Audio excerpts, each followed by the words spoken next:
مرد ظالم ہوتا ہے، مرد حاکم ہوتا ہے، مرد خود کو عورت کا خدا سمجھتا ہے۔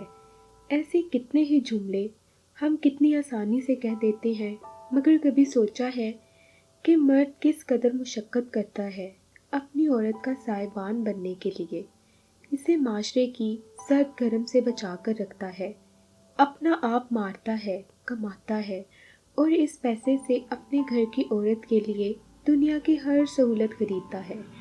قدر کریں اس کی جس کی وجہ سے آپ ایک محفوظ چھت تلے بیٹھ کر ایک آسائش بھری زندگی گزار رہی ہیں۔ اس مرد کی مخلصی کی گواہی میں خود دے سکتی ہوں، جس کا دل ہر بار دکھا ہو اور غلطی نہ ہونے پر بھی وہ اپنی عورت سے معافی مانگ لے۔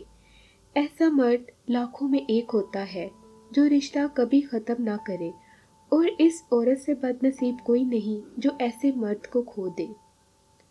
مرد اگر روکتا ہے، ٹوکتا ہے، تو اس کا یہ مطلب نہیں کہ شک کرتا ہے یا اس پر اعتبار نہیں کرتا، بلکہ وہ اسے اپنی عزت سمجھتا ہے اور اس کا خیال خود سے بھی زیادہ رکھتا ہے۔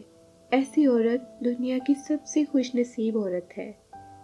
مرد کی محبت دانت کے درد کی طرح ہوتی ہے، جب وہ کرتا ہے ایسی شدت سے کرتا ہے، اور جب وہ خاموش ہوتا ہے تو ایسے لگتا ہے کہ اس نے کبھی محبت ہی نہیں کی۔